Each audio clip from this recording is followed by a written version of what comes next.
16.2, 16e vidéo, deuxième partie. J'ai créé le récit de David et Goliath.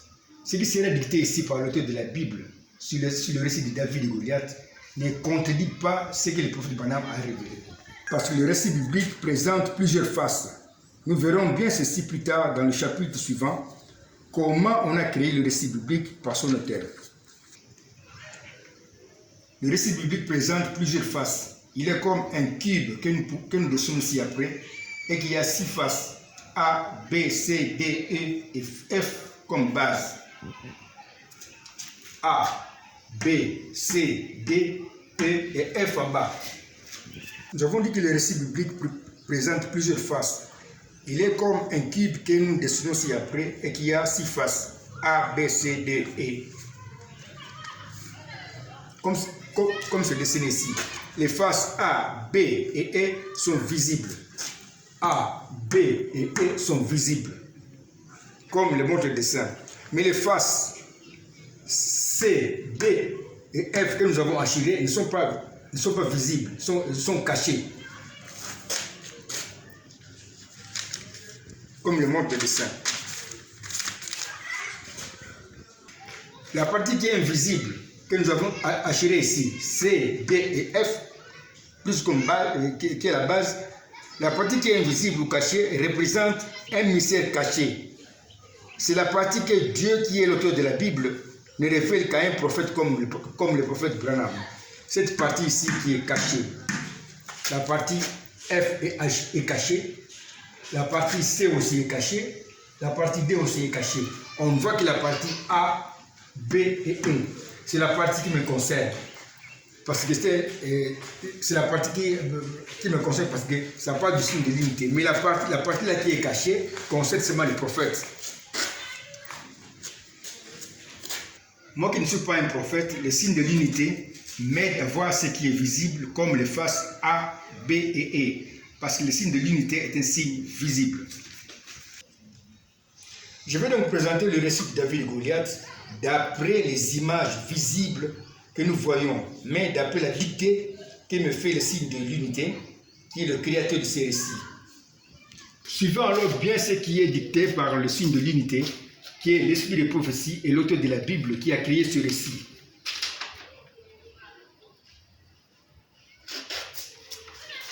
Voici les paroles de David et Goliath sur le signe de l'unité qui est l'auteur de la Bible qui me fait la dictée. Goliath a dit à David dans 1 Samuel 17, 43, « Je donnerai ta chair aux oiseaux du ciel et aux bêtes des champs. » Je répète ce qu'il a dit. « Je donnerai ta chair aux oiseaux du ciel et aux bêtes des champs. » David a répliqué en disant dans 1 Samuel 17, 46, « Je donnerai les cadavres du camp des Philistins aux oiseaux du ciel et aux animaux de la terre. » David et Goliath sont deux personnages bien différents, deux ennemis, mais qui ont chacun le même esprit d'en finir avec l'autre, c'est-à-dire le même esprit de faire de l'autre un sacrifice. David et Goliath sont deux personnages bien différents, deux ennemis, mais qui ont chacun le même esprit de faire de l'autre un sacrifice. Ce signe de même esprit de faire de l'autre un sacrifice est le signe de l'unité de David et Goliath. C'est-à-dire le signe qui produit l'unité ou le mariage spirituel de David et Goliath, comme ci-après. David est marié à Goliath. Entre parenthèses, nous avons mis à droite, selon les leçons qu'on avait données autrefois, le même esprit de faire le sacrifice. Parce que nous avons dit ceci, quand nous avons un chemin de prophétie, nous mettons à la droite de chaque marié le signe de l'unité. Ici, nous avons deux mariés, David et Goliath, qui sont mariés par le même signe de faire de l'autre un sacrifice. C'est pourquoi nous avons mis à la droite de David le signe de l'unité, à la droite de Goliath le signe de l'unité. Nous avons ici trouvé un mariage spirituel, mais qui est un chemin de prophétie, qui est ici écrit dans une langue là qui est inconnue aux anges. Ce chemin de prophétie est écrit dans une langue qui est inconnue aux anges, qui est la langue de celui qui existe par lui-même, que je suis. Ici, c'est le signe de l'unité qui continue à faire la dictée. Avec cette langue qui est inconnue aux anges, j'étais en train de créer dans ma pensée ce récit de David et Goliath avant la création des anges et de ce monde. Dans ce chemin de prophétie qui montre le mariage spirituel de David et Goliath, David représente le Messie comme l'indique la flèche.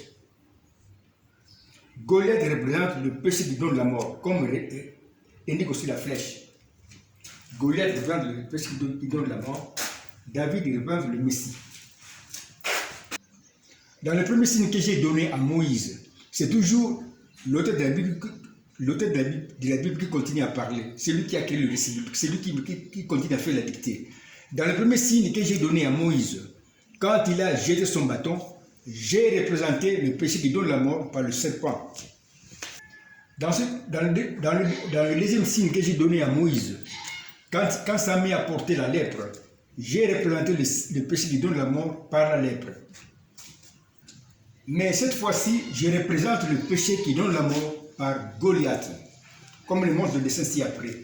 Goliath représente le péché qui donne la mort, alors que David représente le Messie.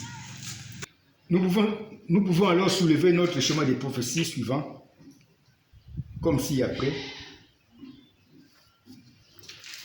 C'était le même chemin de prophétie, mais que nous avons soulevé pour montrer maintenant la position de Goliath qui est au-dessus,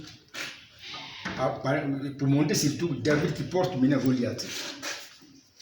Dans cette position, nous voyons bien ma pensée du Messie qui va, comme David, qui porte Goliath, porter le péché qui donne la mort.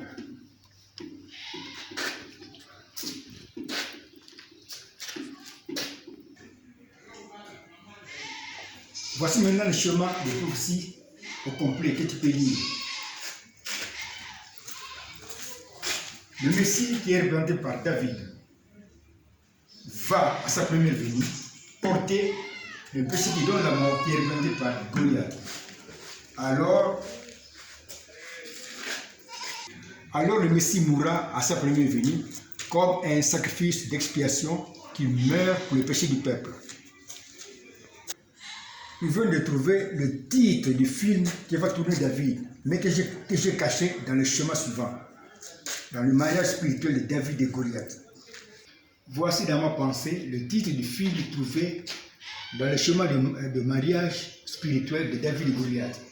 Le Messie qui est représenté par David va à sa première venue porter le péché qui donne la mort à son peuple et qui est représenté par Goliath.